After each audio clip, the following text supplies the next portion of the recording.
एक बार की बात है, मैया यशोदा प्रभु श्री कृष्ण के उल्हानों से तंग आ गई और छड़ी लेकर श्री कृष्ण की ओर दौड़ी। जब प्रभु ने मैया को क्रोध में देखा तो वे भागने लगे। भागते भागते वे कुम्हार के पास पहुँचे। कुम्हार तो अपनी मिट्टी के घड़े बनाने में व्यस्त था, लेकिन जैसे ही कुम्हार ने कान्हा को देखा तो वह बहुत प्रसन्न हुआ। और कुम्हार जानता था कि श्री कृष्ण साक्षात परमेश्वर है। तब प्रभु ने कुम्हार से कहा, आज मेरी मैया बहुत क्रोधित है। मैया छड़ी लेके मेरे पीछे आ रही है। भैया मुझे कहीं छुपा लो। तब कुम्हार ने कहा, कान्हा को एक बड़े से घड़े के नीचे छिपा दिया। कुछ ही क्षणों में मैया यशोदा भी वहाँ आ गई और कुम्हार से पूछने लगी, क्यों रे कुम्हार, तूने मेरे कान्हा को कहीं देखा है? कुम्हार ने कह दिया, नहीं मैया, मैंने कान्हा को नहीं देखा। कान्हा ये सारी बातें घड़े के नीचे छुपकर सुन रहे थे। मैया तो वहाँ से चली गई।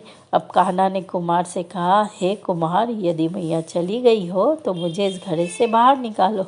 कुम्हार बोले, ऐसे नहीं प्रभु, पहले आप मुझे 84 लाख योनियों के बंधन से मुक्त करने का वचन दो।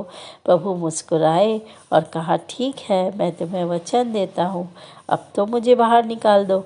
कुम्हार कहने लगा, मुझ अकेले को नहीं, मेरे पूरे परिवार के सभी लोगों को 84 लाख योनि के बंधन से मुक्त करने का वचन दीजिए तो मैं आपको इस घड़े से बाहर निकालूंगा। प्रभु ने कहा, चलो ठीक है, उनको भी बंधन मुक्त होने का मैं वचन देता हूँ, अब तो मुझे घड़े से बाहर निकालो। अब कुम्हार कहता है, एक विनती और है, उसे भी पूरा कर दो प्रभु, तो मैं आपको इस घड़े से बाहर निकाल दूंगा।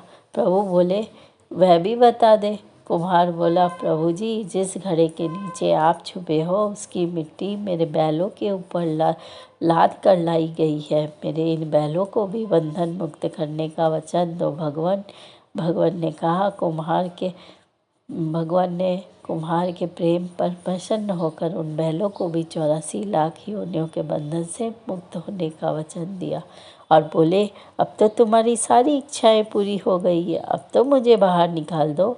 तब कुम्हार कहता है, अभी नहीं भगवान, बस एक अंतिम इच्छा है, उसे भी पूरा कर दीजिए।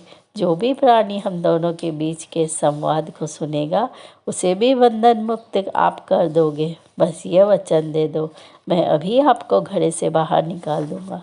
कुम्हार की प्रेम भरी बातों को सुनकर प्रभु जी बहुत खुश हुए और कुम्हार की इस इच्छा को भी उन्होंने पूरा होने का वचन दिया।